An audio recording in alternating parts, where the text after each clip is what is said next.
Yeah. You already know what it is, man. About to do a quick little video. About to go into more in-depth detail.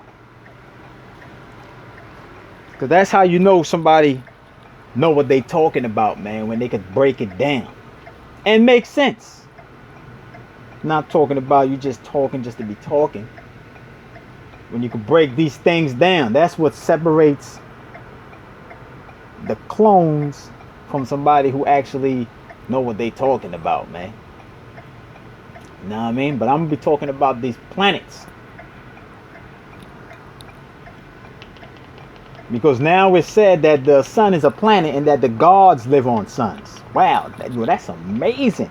Yo, you mean to tell me that the sun is a planet and that the gods live on suns? So hold on. If the sun is a planet and that gods live on suns, would it be safe to say that wherever God is at is real? Would it be safe to say that? Would it be safe to say that wherever God is at, or the gods vibrating in their real state, not in some matter-based state, would it be safe to say that those etherable beings, wherever they at, that's where it's at? I mean, etherable beings ain't on this planet. If they was to even come down here in their natural form, this planet would evaporate, man. But yeah, we're gonna be talking about these planets, man. You know, like how these scientists, man, they will tell you, like the scientists will tell you a whole bunch of crap, man. They will tell you that there's no life in space, or certain parts of or they will tell you like certain parts of space is nothing but blackness. You know what I'm saying? Like they will be telling you that they will be looking out into space and they won't see nothing but darkness and darkness and darkness. I'm gonna break that down to you logically, why they see nothing but darkness, and gonna prove a point in regards to where these planets come from. Now, when these scientists be looking into space and they don't see nothing, they would assume that there's no planets there. They would be like, yo, it ain't no planets there. You know what I'm saying? And most of the times that would be right. You see, the only way you will be able to see planets is if light is projecting it. That's why wherever you would see quote unquote planets, you would always see a sun or a couple suns. There will always be a sun present when they are showing planets. You would never see planets without a sun. Figuratively speaking and literally speaking. Why? Because the planets are being projected from the sun or the suns. You know what I mean? So it's not so much to say that there ain't no planets out there when they looking into just darkness, is that no planets is being projected because they don't have that massive light bulb known as the sun projecting it. You know what I mean? So when they tell you that they're looking for planets, they're really looking for suns.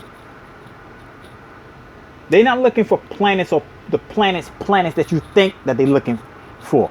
They will tell you they're looking for planets that could support their life or support life. Why would they need to differ the type of planets that they're looking for if a planet is a planet? You know what I'm saying? Think about it. I know it sounds like a catch-22, but think about it.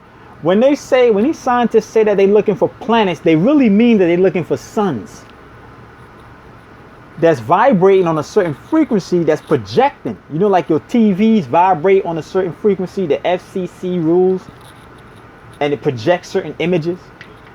They're looking for suns, aka planets, that's projecting out certain celestial bodies that they could live on. How do they know they could live on that planet? If it has water.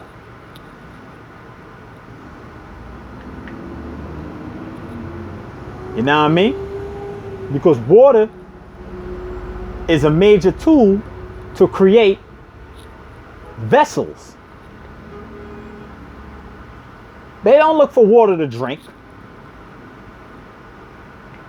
People might think that these people looking on planets and looking for water to see, okay, well, we could go there and get some cold glass of water and take a shower. Nah, they ain't looking for water. You know, that's the primary purpose. Even though drinking water is very vital, but the primary purpose of water is to make vessels. That's the primary purpose of water. So when a scientist is looking on these planets and they looking for water, they looking to see if they have that major ingredient so that they could mold a vessel. You got to know only hybrid planets have water. There is no water on the sun because there is no matter-based beings on the sun. The only life forces that's on the sun are souls, and souls is not matter. It's pure energy, pure etherable energy. You don't need water. You don't need food. You don't need clothes. You damn sure don't need an alarm clock to wake you up because you never go to sleep. So wherever they see water, they know that they could get it popping because it's been popping before. Because the presence of water shows that the presence of vessels been there already. Not life like you think how they program you to see life. Like they would say, oh, once upon a time civilization was there. No, that's like the smoke screen that they throw out there. Once they see water on a planet, they know that an experiment took place there before and vessels was made for that planet. So once they know that they see water there, they know that vessels has been made. So all they have to do now is scan the planet with these satellites to find out what type of materials or what type of energy or compounds, the composition, what type of sources is within the planet. And when they find out what the planet is about, then they will be able to determine what kind of bodies was created, because all bodies are tailor-made to represent planetary terms and conditions. It's not like you just make a body like the earthbound body that we have right now could just go to Mars. No, Mars is on a different frequency. Uranus is on a different frequency. Jupiter is on a different frequency. Your body's got to be in sync with the planetary frequency. So when they're looking for the water and they see the water, they already know that the body been there. So when you think they're looking for fossils to determine if life was there, no, they're looking for fossils because the fossils have the key to let them know what kind of flesh body was created. And they will try to duplicate that body and then infuse the spirit in that body and then inhabit that dimension, known as a quasi-planet, your hybrid planets, your planets that's being projected from suns and moons. But we ain't dealing with the moon too much. We're going to focus on the soul. You know, this Buster said once upon a time that the sun was there to charge up spaceships. Something to that nature. Now the sun is a planet. Man, these people, man. But anyway, I ain't tripping.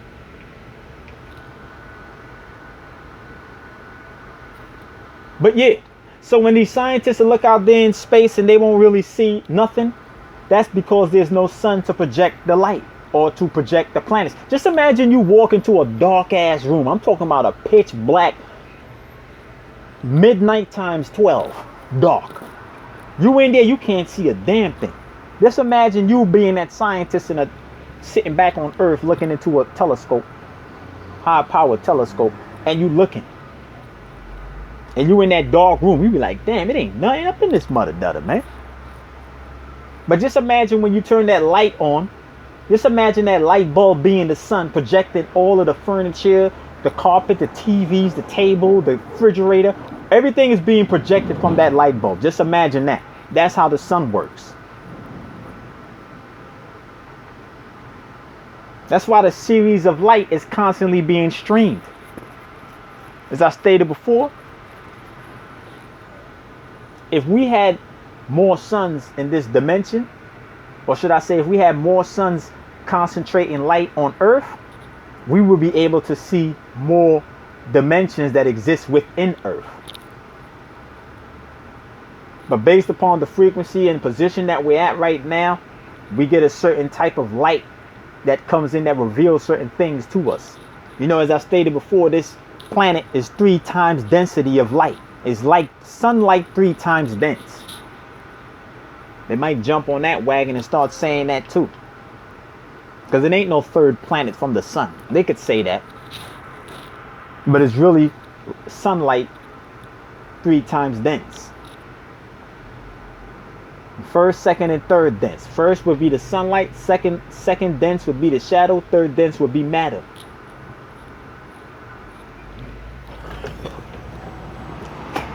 You know what I mean? That's why all your shadows stick to objects.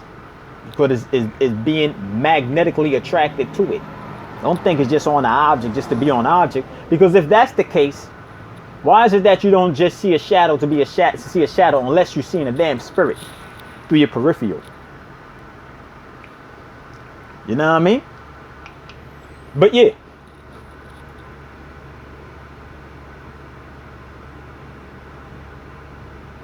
So just know that when these scientists will tell you that they don't see no life out there, or there's no life out there, you gotta know that. You gotta know that life, man. That whole word right there. I mean, I already broke that down in past videos, man. Check the archives. But that word right there, man, you really gotta explain it when you're saying it. You know what I'm saying? When they say there's no life, these people, they use it. This is how they would use it, in a term that they don't see themselves existing there. That's basically what they would mean when they say, well, there's no life on this planet. Like they would say there's no life on Mars. Let's use Mars as an example. They would say there's no life on Mars. But then in the same sentence, they would say that Mars is not suitable to support life.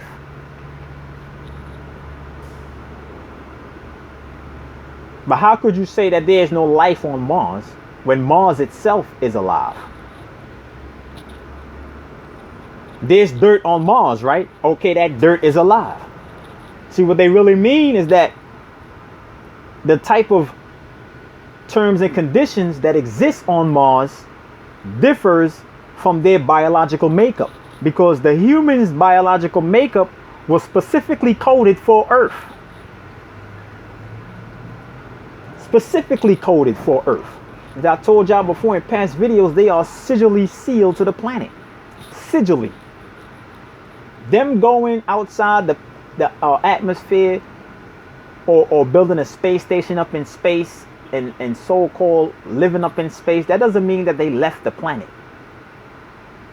Because if they die in space, they come right back down to the planet. And they can only remain in space for so long before they have to come back to Earth. That's what I mean, that they seal. It means that you seal, meaning that you have to come back.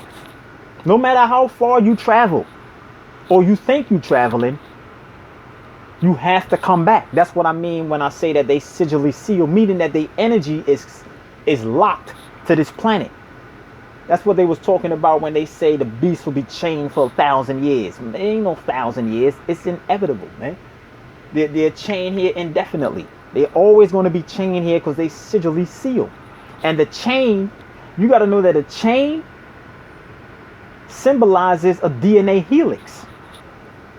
That's what a chain represents. When you see these chains with those links, that symbolizes a helix. That's where the chain come from. The chain come from the DNA helix. So when they saying that they chained to the planet, it's basically saying that they blood bound, tied to the planet. They tied to the planet by way of the blood. They are blood tied to the planet.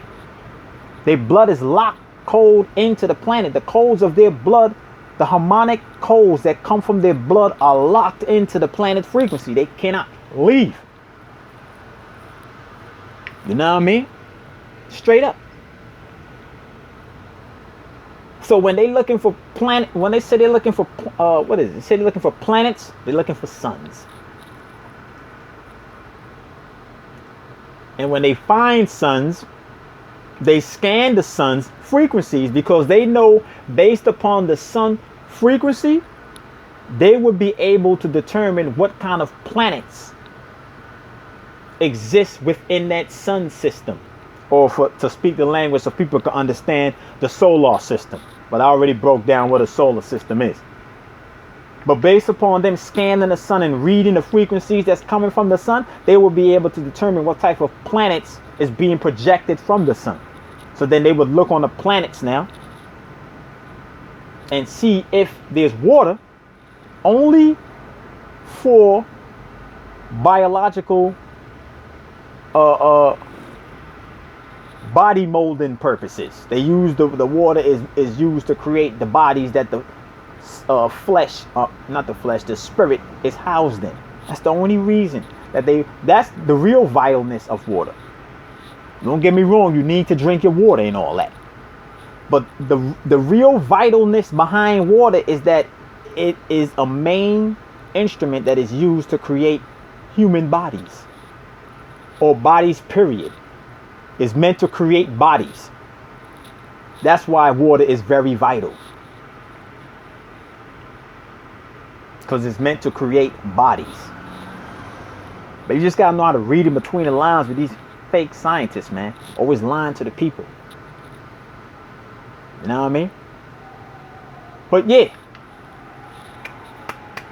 the sun is a planet. I God percent, infinite percent agree with the brother. You know, he's catching on. That's what's up. Spread that word, brother. Get the brother Newman a round of applause. You know what I'm saying? The sun is a planet. I wonder where he got that from, though. But hey, it is what it is. And only gods live on planets. And only creatures, you know, hybrid life, live on we can't even call this planet. Let me see what could we call this, man. You know, you got the, you can't even call this a planet, man. I'm gonna have to scan, son. You know, when I hop out the body, man, I have to find out what they would really call these celestial bodies, because we can't even be referring to these things as planets no more, man. You know what I'm saying? Because the only real planet is suns. You know what I'm saying? So we're gonna have to see what we call these joints, man. We're gonna have to pull in that. Found out what's going on with that right there. Yeah, sign us out. Yo, I got that email, man. Got that email about that astral travel, man. I'll read that later, man. What else I wanted to talk about, man? Talk about suicide. You know, like how they would tell you that suicide, like somebody will put a gun to their head. You see, when these people be telling you about things, man, they define it for you, man, and it just kills your imagination and start dissecting things. Like they will only define suicide as somebody who killed themselves. But what about the prolonged suicidal habits that's being carried out? What about smoking cigarettes? What about smoking weed? What about drinking liquor? What about eating hybrid food? Isn't that suicidal? Isn't that a form of suicide? If suicide is defined as one killing themselves, self-inflicting wounds, why eating McDonald's is not considered suicide? Are those people not killing themselves when they eat that fake food? Are people not killing themselves when they smoke cigarettes? Are they not killing themselves when they sniff coke, shoot heroin, smoke bud, drink liquor? Are they not killing themselves when they watch mad man hours of lunar light, aka television? You know what I mean? And I did some research on that high dynamic range. They trying to mimic the sun. They're trying to mimic the sun technology with that to make colors more vivid. They're trying to make the pictures, the lunar pictures, more vividly. Bring it to life. That's one of the themes that they use to advertise that HDR, high dynamic range. You know, Horus dimension reflected, Heru dimension reflected. Trying to mimic the sun. Pretty soon it's going to come out, man, that the sun is projecting, you know what I'm saying? This planet. And also, you know what I'm saying, the hybrid foods and all of that. I mean, not the hybrid foods, the organic foods and all that. You get the highs and you get the lows as it transitions through the lunar light. That's when lunar light, as it transitions through the moon, the sunlight shimmies off the moon, it becomes filtered and dumbed down. You know what I'm saying? So you could say that's a form of the light becoming hybrid. Because anything, you know what I'm saying, that is altered, no longer in its natural state, becomes fugazi. You know what I mean? It's like a new bandwidth has just been created. So it's not in the original state, so it's fake. But yeah, isn't eating all that fake food, isn't listening to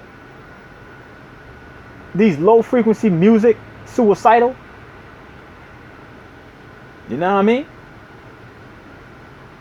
When you listening to these type of music that's talking about drinking mad liquor, fornicating with mad women, and then you mimic that pattern, isn't that suicidal?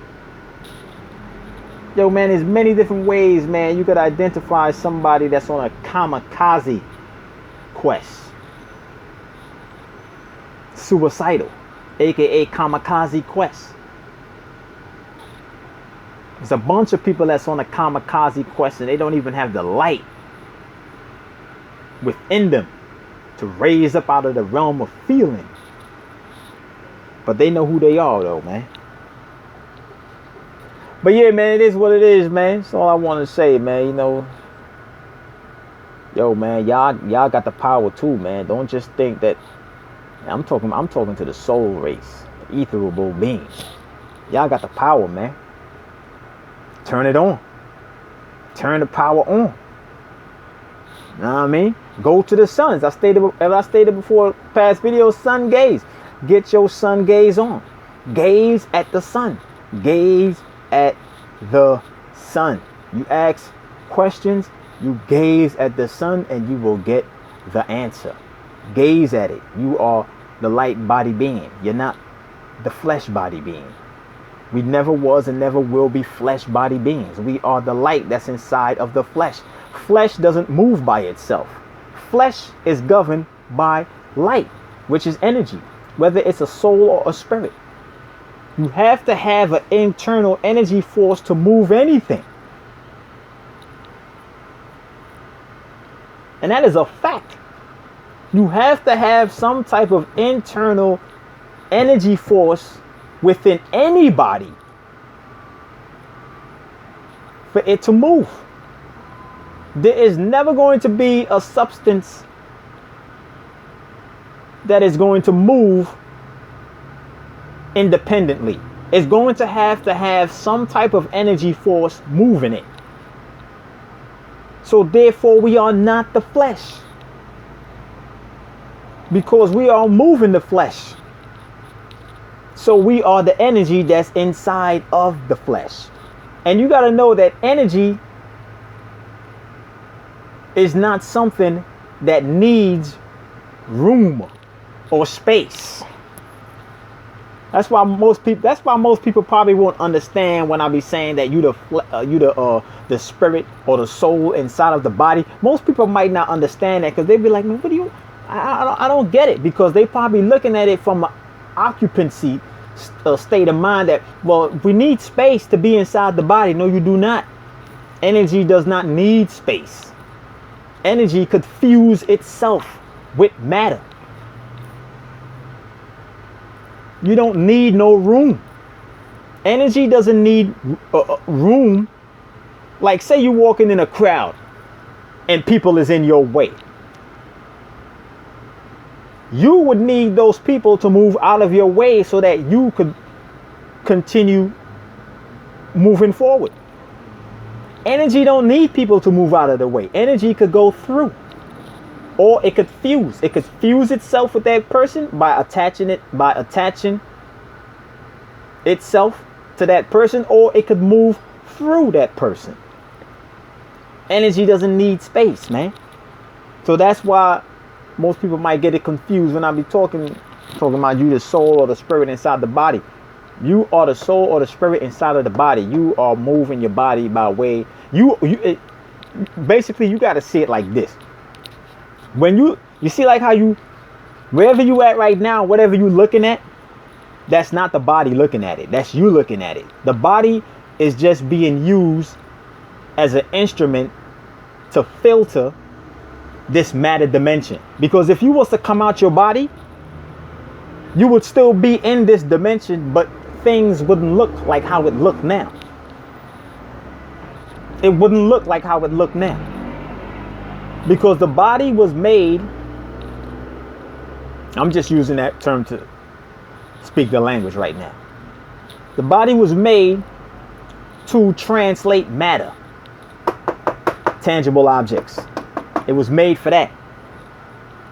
You know what I'm saying? So when you say, we're looking at this building right here, all of us right now, we're going to focus on this building. We all looking at this building right now. That is not the body seeing the building. That is you, the soul or the spirit that's inside of the body looking at the building. You're seeing the building in this design because your soul or your spirit is in the body. So the body is translating matter.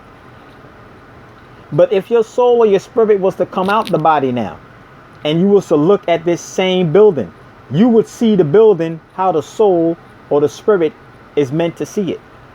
Meaning that it wouldn't look like this. Because it only looks like this because you're looking at it through a matter interface. But when you come out the body, you're no longer in the matter interface. So therefore, you would see what the building would look like, not in the matter state. You know what I'm saying? You will see what it would look like, not in the matter state. You will see what it looked like in a holographic state. You know what I mean? So when you in the body, just like we in the body right now. Hope everybody in the body, ain't nobody dropped dead when I said that. So when we in the body, we are seeing matter. Everything that's in relation to matter, we will see when we in the body. But when you come out the body, that's when you would see what it looks like from the holographic state. And there are times when you can override the body senses, you know, and you activate those higher senses, which is in the soul. And you will be able to see things how they are. But you will have to do that when you activate the pineal gland. And you begin to vibrate. That increasing vibration got to do with you raising up the energy. See, you got to know that matter is locked into a certain energy. But the soul ain't. The soul right now is being dumbed down energy-wise by being in the body. We involve in all these toxins, these fugazi ideologies, eating all this bad food, having these weak-ass conversations. That's a form of lowering our energy down. But when you gaze at the sun and you charge your energy up and your pineal gland start vibrating, that shows that you going through different peaks of energy. So now you're going to be able to see things how they're supposed to be seen. And when I say see, I mean comprehend, understand. You know what I mean? But yeah, man, about to get up out here. I already know what it is, cuz. Straight avocados, man.